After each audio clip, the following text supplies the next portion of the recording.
comes a new challenger! What's up YouTube, and welcome back to another video from Challenger TCG. I'm joined again by my teammates AlexanderTheGreatest and Collin. We're going to be doing a tier list video again. As you guys may remember, our very first video was a tier list, and we wanted to kind of revisit now that we've played a lot more of the game. We've been prepping. We've obviously done well in tournaments since then, and looking at Houston coming up, which is our first major regional. It's the first major Riot event. We're going to be discussing what we expect to see there and how the tier list has developed given the current state of the meta, at least in North America. As you guys may have noticed, we've already got some of these champions placed on the tier list. We didn't want to spend too much time going over every champion. If you want to hear our thoughts on all the champions, you can go back to that initial tier list, which will be linked in the video. But basically, we have two tiers at the bottom here. We've got the metal card side quest and Garen tier. Garen tier is pretty self-explanatory. Garen's the worst. He's always been the worst since the jump. Our opinions have not changed on that. I think this is pretty universally accepted information at this point. So yeah, Garen, bottom of the barrel. I mean, maybe if you're wanting to grind a Garen metal card, you can play Garen as your metal card side quest as well, but he is still in a tier of his own, even in the metal card side quest. And then metal card side quest is technically our D tier, but yeah, these are just champions that we don't expect to really be making top cut. Maybe you might see one of these squeak in here or there, but for the most part, if you're playing one of these, you're just going for the metal card. For those who are unaware, at Houston, they're going to have a best of prizing, which is if you placed the highest seed with any individual champion, you'll get a metal version of that legend as your prizing, as well as whatever prizing you get for whatever placement you placed. Starting us off with our first legend we're going to be talking about, it's Kaisa, and I think we all pretty much can agree, and everyone probably does agree, that this leader is just S tier. Kaisa just does things that no other deck really can do on the same power level consistently. I'm gonna pass it over to Collin and Alex. You guys can talk about Kaisa. Why do you think Kaisa is S tier, and why is this probably the leader we're gonna see the most of? Yeah, I mean, she's just been extremely prominent in both the Chinese meta and as well over here. She's extremely popular, that style of deck of aggressive units backed up by spells that just kill all your opponent's units before they can even touch the board. It's really hard to beat, and especially with the new advents of including the Cathian Reigns and the Time Warps, it feels like even her bad matchups, she still has a pretty good chance at winning against. So while everyone's prepping for Kaisa, there's only so much you can do when she draws all the Falling Stars, all the Thousand Toe Watchers, all the Time Warps. What can you really do, right? There's no deck that can beat it. Yeah, and I think the biggest thing is just she's an ultra consistent deck that's packing half the guys are floaters, just replacing themselves. She's packing three of the best cards in the game, which are the Watcher, the Falling Star, and the Cathian Reign, or at least three of the strongest in my opinion. And every time, it's such a chore to play against her. Even with decks where we feel like we're really favored, she's just so consistent, and the ceiling is so high on her. I feel like that Ben Affleck cigarette meme, where every time my opponent flips up Kaisa, I'm just like, here we go. It's another Kaisa, I guess. So it's just, it just, no other deck has the raw power, the consistency. I would say it has the second highest ceiling in the game next to Aurora, but it just does what it does at a base level so much more consistently than Aurora. So for me, this deck is an easy S tier. Yeah, I think Kaisa definitely in a tier all her own. There was a lot of hype in the Chinese format for Master Yi being the other S tier leader, but we're gonna talk about him in a little while here. Next up, we've got Darius. We're placing Darius in the C tier this time around. He did dodge the metal card side quest, but if you remember our first tier list, we did have Darius a bit higher than this. I do think that with Kaisa's now packing a Cathian Reigns in the main, and just Darius Hook being already kind of a deck that has a pretty low ceiling in comparison to something like Aurora, that's another casino style deck, but with a much higher ceiling. I just think Darius has kind of struggled to find a place in the format. What do you think, Alex? I think C tier is generous. This was one of the C tiers I felt like we're really gifting it to Darius here. I think he does have a little high roll aspect to him, where you start with like the god hand of the commander, the hook, the seal, etc., etc. But even then, when you see that, it's not like you don't just automatically win, and it's like a 4-card combo on top of, like, you need the hook to find you the Spectral Matron rather. So it's an all right deck. I think it's just mostly a high roll deck. That's how I've always felt like about it. It's an aggro deck, but it just doesn't have the consistency as some of the other ones on this list. So I think C is being generous, but I can get behind the bottom of C tier. Yeah, I think it's mostly that he does have a few good matchups into some of the like Aurora decks, for example. Some of the higher tier decks, he really can apply that pressure early and shut them out before they're able to start doing too much, and still having access to cards like Hidden Blade can really put a hamper on like an Aurora deck strategy, for example. So being able to apply that consistent pressure, always having one of the best cards in the game with Darius Trifarian is always going to be strong. So that's why I was on the side of putting him in C tier. Definitely think he's a little bit above the metal card side quest tier. Certainly not by much, just due to his inconsistency. And for Ahri, we have placed her in the B tier. I do think that this deck was getting quite a bit of hype at first. We did test it quite a bit in our internal testing team. We did like what we saw from Ahri, but I don't think we were able to really get it to the point where we would ever call it an A tier deck. Definitely not an S tier deck. She does have a lot of cool tricks, and I do think that this leader is positioned to do fairly well, especially if you're really good on it and you can get the right matchups. What do you think, Collin? Yeah, it's something that I personally was testing a lot early on as well, as I wanted the metal card for her, obviously. But given that we tested her quite a bit, she just kind of had quite a few flaws that were easily exploitable by the meta. Specifically being Kaisa. For me personally, if you don't at least have some game into Kaisa, then you're gonna have a bad time, and Ahri can really only ever win against Kaisa going first. So you're already put into a bad situation of having to win the die roll, probably losing the game 2 where they get to go first, and then still having to claw back for a game 3. It just did not feel good trying to play into that. And especially after they introduced the Cathian Reigns, Ahri's biggest weakness is that she has no real good way to rebuild a board. She's very reliant on keeping these 2 drops around, the students, all that sort of stuff, and keeping around with buff spells in order to play the game. And any deck that can just remove them and leave her with no units in play just means that Ahri's not going to be able to play the game at all.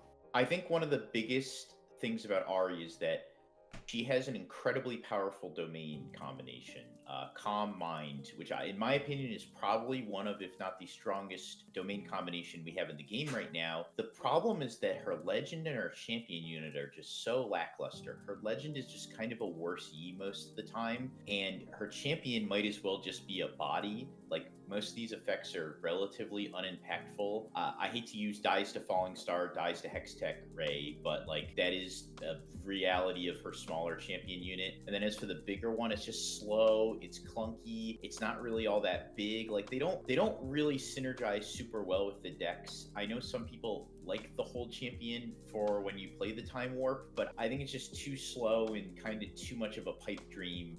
If it wasn't for those things, I think this deck could be a lot better. I think if it had a more real legend ability, like maybe if the legend said when you attack, they also got -1. Or if you just had a more realistic champion, I can't say exactly what that would be, but just something a little bit better. I could see this deck even being low A tier, but because of that, I think it's just held back from its true potential and really just falls into the B tier. I don't know how he got mixed up in here, but Lee Sin is definitely supposed to be metal cards. He's not supposed to be in this discussion. Next up, we've got Teemo. Teemo, we will be placing into the B tier. Teemo did really well at Vegas, making top 8 with Prismaticism's list. However, not having any showing in Atlanta. According to Collin, there wasn't really any Teemos even at the top tables whatsoever. I didn't really see a lot of Teemos at Vegas either. I do think it was decently represented, but definitely a specialist deck. What do you think about Teemo, Collin? Yeah, I think that Teemo does have a little bit of potential in the right hands, obviously, given that it was able to top 8 at the SCG. Clearly, there's some potential with the deck. I think that's the case for all of the B tier leaders that we have here, right? They're decks that, in the right hands, when tuned properly, and given the right matchup spread, the right meta, they can perform at that highest level, but in general, they're not going to be as consistent as your A tiers, your S tiers running throughout the tournament, and that appears to be the case for Teemo. He's got a lot of cool tricks. All the hidden stuff is very powerful, but should he not be able to get into the battlefields and start holding in the first place, then he can't set any of his cards. He can't get any of it online, and his lack of accelerate units really does hurt him, at least in my opinion. But what do you think, Alex? I've seen two different versions of Teemo. I've seen the version that top Vegas, which was a little more on the creature side, and then I've seen like the kind of all-in combo version, which was closer to what we saw in the last China event. I like the combo version that's very all-in, even though that might not necessarily be the best version. I think the biggest flaws with Teemo is it's a two-part issue, which is the first one is the deck just sometimes explodes, especially if you're playing the combo version. You can't combo off. You don't see the right hands that let you get there. You can't move a guy into the battlefield to kind of set your draw twos. So that's issue number one. Issue number two is, especially when you're playing against a competent Kaisa, when you are playing the Mundo victory version, like the only way to win pretty much is just Mundo.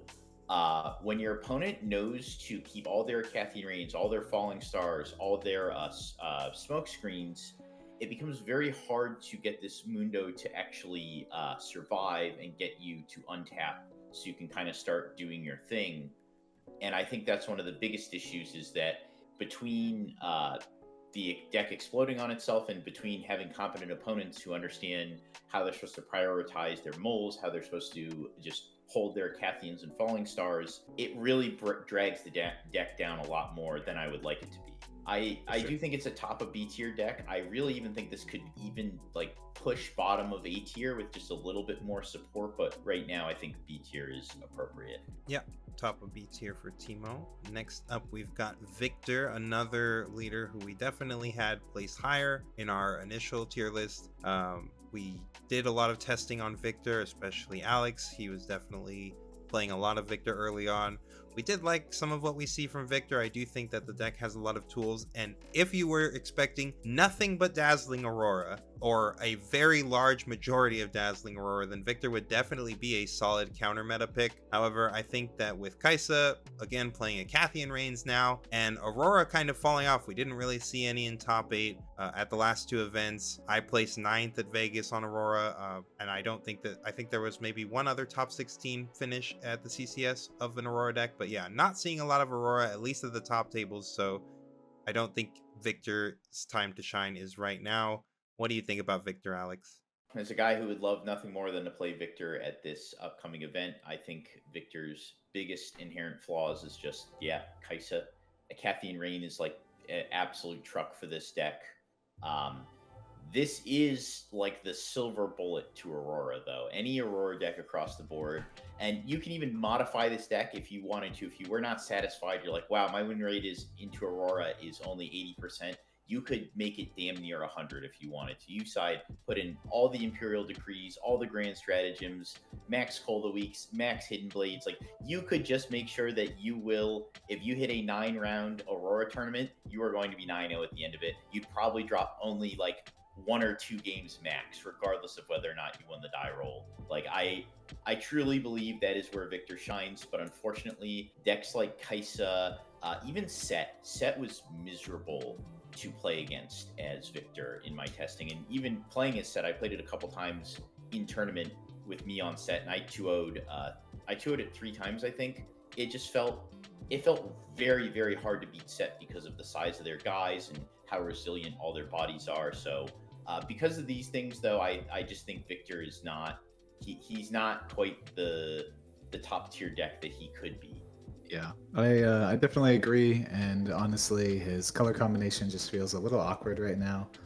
Both of them by themselves or with other things is obviously very powerful, as we've seen with Kaisa, or even with Sett. The order has been able to perform particularly well, but for whatever reason, it just doesn't seem to work for Viktor right now, and given the current metagame that we're expecting. I think it really just does boil down to Kaisa being such a big problem for him that it's really hard to exist when Cathian Rains are everywhere. Kaisa's expected to be about 40% of the metagame. If you don't at least have a 50-50 matchup into Kaisa, then the deck is just not going to perform, unfortunately. Yeah, and because of that, we've placed Viktor in C tier. He probably is a little bit better than Darius, so I guess we can place him above there. Next up, we've got Misfortune. We have placed Misfortune in the A tier. To be clear, this is more of, we're talking Dazzling Aurora Misfortune. There isn't really any other variants of Misfortune out there that are doing anything. We have seen like in online tournaments, a couple of players trying out some mid-range Misfortune, but I don't think that it's been doing too much. You're definitely not expecting to see that. If your opponent flips Misfortune, you're expecting them to be a Dazzling Aurora deck. I do think that this deck has some of the best control tools of the Dazzling Aurora decks, and definitely one of the highest ceilings as a late game deck.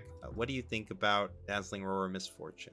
Yeah, it seems to be a very annoying deck for me in particular, as I'm not a fan of playing into Aurora decks. I feel like a lot of the time it takes the agency out of both you and your opponent's hands, because if they play a turn 3 Aurora, outside of being on Viktor, there's not really a deck in the format right now that can handle that, right? But that is pretty inconsistent for it to happen regularly, so having to run it through an entire tournament is not something that I'm the biggest fan of. That being said, she is a little bit unique in her playstyle in that she almost feels like a prison deck from Magic sometimes, where once she's like set up her board, because she's able to give 2 units ganking each turn, she can control both battlefields while only having all of her units at 1, and make it impossible for the opponent to win, because you gotta be able to either hold it or conquer 2 battlefields in order to get that last point. And there are so many games I've played against the deck where you just sit on 7 points the entire game, and she's just bouncing her units around from one battlefield to another, and there's just nothing that you can do. So she's definitely very powerful, and something to look forward to at this event, should that be your style of play. But for the rest of us, it's not something that I want to play against at all. Yeah, and I kind of said it before too. I think the biggest issue with Aurora for me is just like, it's not the most consistent deck out there. It just offers the highest ceiling, and it offers the ceiling not at an unreasonable percent of the time. Like, you're hitting the ceiling, like, what is it, like the absolute highest ceiling, like 14% of games, and then you're getting even like just like a ceiling that's probably equivalent to what Kaisa's ceiling is, like 30% of games. So like it's the ceiling on it is no doubt high, but there's the floor is just so low on it is the problem. Like, the floor is just all the way down here. I would argue that its floor is probably lower than most of the other decks in this tier, maybe even on this tier list, because it can just crash and burn so hard. Especially some of the more all-in versions. I personally think that the Yi version is actually a little more, the floor is not so low, but I feel like with the MF version, the floor is just so egregiously low, especially without having that extra ramp spell that Yi has to offer in these Aurora decks. So I like Aurora. It's not quite my style, but I do like the idea that if it is your day, you'll probably roll through the tournament. Like, if you're just hitting Aurora on turn 3 consistently throughout the day, yeah, you'll probably win. Yeah, I think it's just doing one of the most objectively powerful things we can be currently doing in the game. And Misfortune gets the interaction spells, which Yi kind of lacks. That's one of the big things like Gust, things like Fight or Flight. Like, Yi pretty much, even if you're going second, like even if you're hitting the turn 3 Aurora, by the time that you're actually getting to contest them, unless you flip a Deadbloom Predator, your opponent's already gotten to 5 points, like for free basically, with you not being able to do anything about it. Misfortune does not necessarily have that issue, because again, you can Gust their first unit back. That saves you 2 points off the clock. You can even Fight or Flight, like even making a single point increment difference can net you an entire additional turn to get online, to get bodies on the board. So those are things that Misfortune has going for her that Yi does not, but I do agree that when playing the game at a base level, Misfortune's bricks are way more tilting and game ending than Yi's bricks. Next up, we have Sett the Boss. As viewers know, Collin has done really well with Sett the Boss, of winning the CCS Atlanta 12K, and it may surprise some of you, but we are actually placing Sett the Boss in B tier. Why don't you tell us why, Collin? Yeah, honestly, Sett is still a very, very powerful deck, and I kind of want this to be here again to emphasize that the decks here in B tier are not bad decks at all whatsoever. These are things that can actually win the event, but they need a specialized skill set. You really need to tune your knowledge with the deck and make sure that you understand all of the matchups if you're going to be bringing this into an event. Honestly, my biggest gripe with Sett is his weakness into the Aurora decks, as mentioned. It's kind of a mid-rangey deck that's a little bit slow to actually win the game, so even sometimes the turn 4 or turn 5 Auroras can be enough in order for them to win the game, which is really what's holding the deck back the most, in my opinion.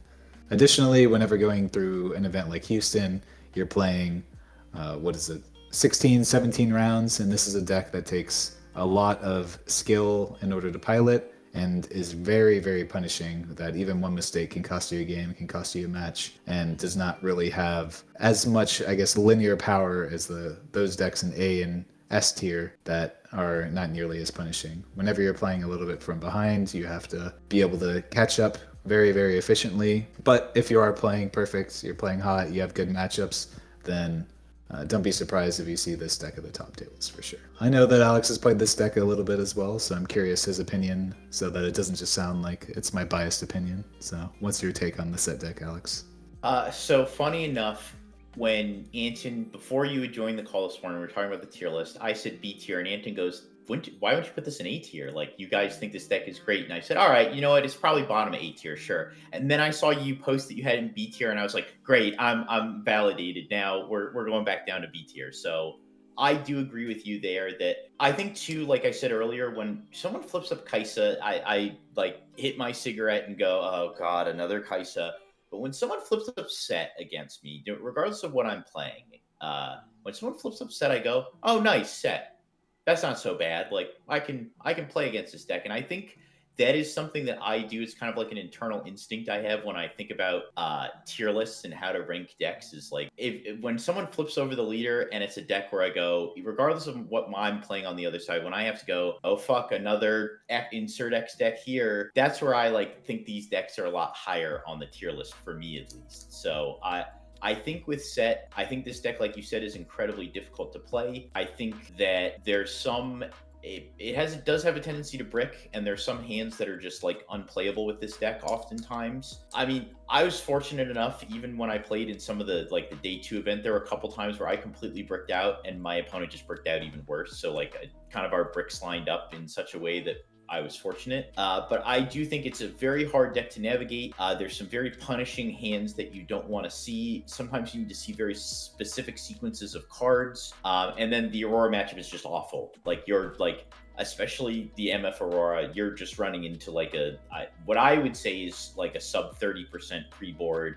And even if you hate out the absolute most that you can, I still don't think you're ever getting above 50%. So for these reasons, for me, I think Sett is appropriately placed in B tier. Yeah, I remember when watching you guys play test the deck and, you know, working with Collin a lot in the testing room. Like, I remember being impressed with what Sett was doing, but I basically kept asking myself, like, man, this deck requires like such perfect play, like such really precise play. It's so punishing because it really does not have a lot of comeback potential if it does lose its board. Like, is the juice really worth the squeeze? Like, would I rather play this deck than just play Kaisa that like is objectively doing much better things and drawing infinite cards and doesn't care if it always has more bodies to keep spitting out? And for me, I thought no. So that's why I ended up playing Aurora in Vegas, and I would not be surprised if you see me on Aurora or Kaisa probably going into Houston. Not because, again, that these B tier leaders are bad, but because it's just I'm getting just as much power, if not more so,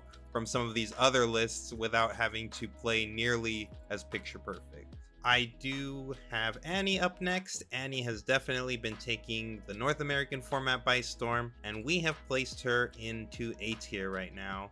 I do think Annie is definitely a menace for the Dazzling Aurora decks. Not something I would like to see as a Dazzling Aurora player, especially if they're a very good Annie. This deck is very aggressive and has a lot of tricks.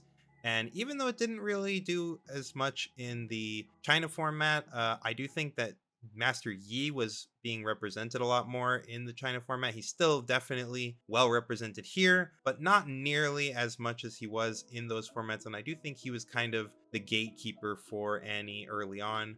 What do you guys think about that? I know you guys have been testing some Annie, especially Alex. What do you think, Alex? I think this deck just does something that no other deck really does right now, and that's Vi the Wind, or Vi and Ride the Wind. And I think that combo is nigh uninteractable for any non-order deck. It's like pretty much against Kaisa, there's no stopping it. It's so serious in our testing. As soon as I get to 6, Anton or Collin will just be like, do you have Vi the Wind? And it's just like, show your hand. Like, it's really that serious. It's even so serious. You get to 4, And if you have double ride the wind by, or a singular plus enough to just pick the ride the wind up from your bin, you just instantly win the game. So this deck does have some it's crazy aggressive. It has one of the best finishers I think we could ever hope to see from an aggro deck in this game. And yeah, like Anton said, the lack of Yi mid range, which I believe is the worst matchup. I based on my testing, it seems to be. I think the lack of that, or the downtrend we're seeing, kind of lets this deck rise up a lot more than it ever could in China. And I also think the deck has been optimized a lot. I think the list that's most popular is Sold Out's version with the scrap heaps. So shout out him. That's the version I've been playing, and I think that deck's, I think it's like almost perfected now, where it's just so good. So I'm a big Annie enthusiast. I would say initially Collin actually had this in the S tier, and I said I think it should be top of A tier, but it's really close for me. I just think this deck is so good at what it does. Yeah, I'm a big proponent of Annie as well, just given her matchup spread. Her only real bad matchup, as Alex mentioned, potentially is mid-range Yi, and we just aren't seeing much of that over here in North America. I mean, just looking at her results, I think she was the 7th or 8th most popular deck at Star City and had 2 of them top 4. That's an incredible thing that needs to be noted and looked at if you're looking to pick up a deck that might be more on the aggressive side for Houston.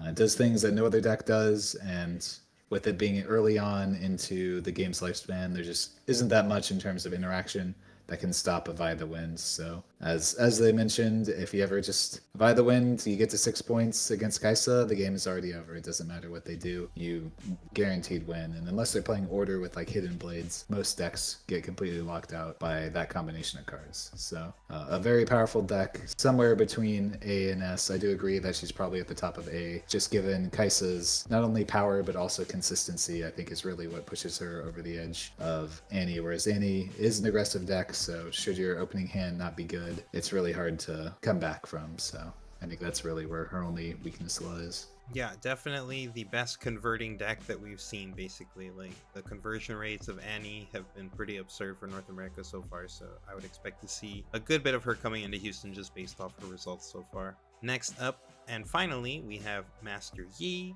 Master Yi, as we just mentioned, is well, Master Yi is playable in 2 different ways. Actually, Master Yi is a very good Dazzling Aurora deck as well. It has a much higher floor than the regular Dazzling Aurora decks, because you can actually just kind of play as a mid-range Yi deck that basically just like missed its two drop, or just like played a Zonia's on 2, you know, or a ramp spell. Like, you're still playing something on 2, but you're not playing a body on 2. But beyond that, you kind of just play like a Master Yi deck normally. Like, you just Catalyst on your second turn, and then you're off to the races after that, playing bodies. Like, even if you don't draw your Aurora, you can still wall out with really large numbers, and it's really hard for a lot of decks to interact with you, especially given the Yi numbers specifically. Like, it really helps some of your Dazzling Aurora characters just become the perfect numbers to like trade with things like the Watcher because of the +2 and things like that. And then of course we also have Yi playable in Yi mid-range, which is just cutting the Dazzling Auroras, cutting the very large units, and then you're just replacing them with a lot of 2-drops, things like the Stalwart Poro and the Clockwork Keeper and Pit Rookies, and then having a lot of early large numbers to really wall out the aggressive tempo decks. I think both of these strategies are very viable. I think Master Yi is, even though he's kind of fallen in popularity over here, he's still definitely one of the most powerful decks in the format. We have placed him in A tier.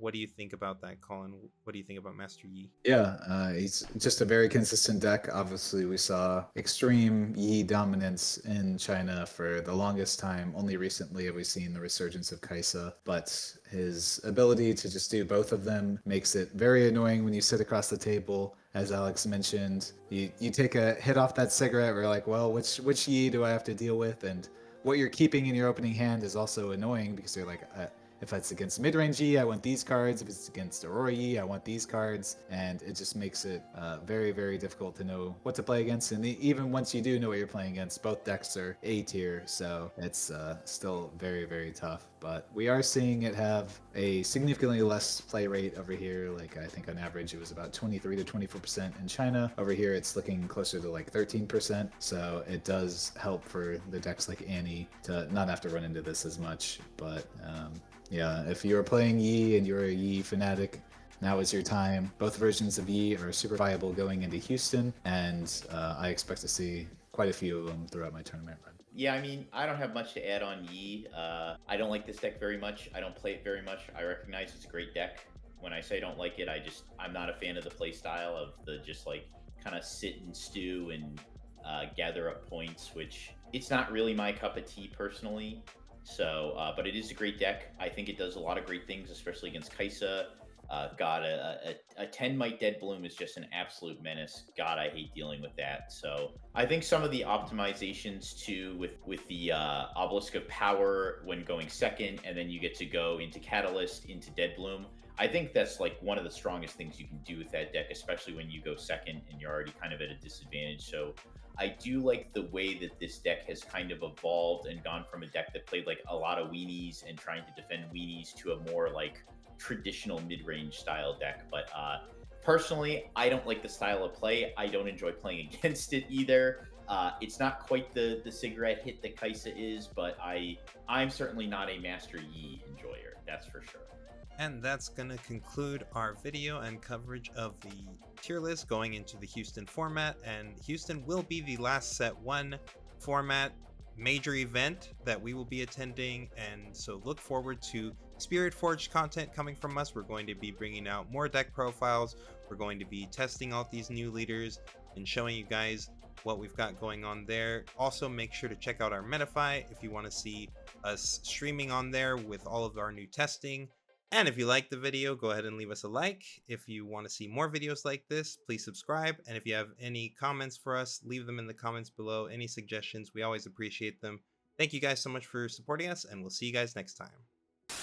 Challenger TCG now has a Metafy. Wow. If you would like to support our content so we can continue doing what we are doing, then please consider subscribing to any of our Metafy tiers. Not only will you be supporting more content like this, but you will also gain access to our community Discord where we do live streams, Riftbound product giveaways, host VODs of our competitive testing sessions, and offer one-on-one coaching sessions. The members of our team are seasoned veterans of the competitive TCG world and have seen multiple successes across a variety of games. We also have written deck guide content available for free right now, and will be providing additional guides at no cost in the future. So check us out, even if you can't subscribe, if you are looking for high-quality competitive content.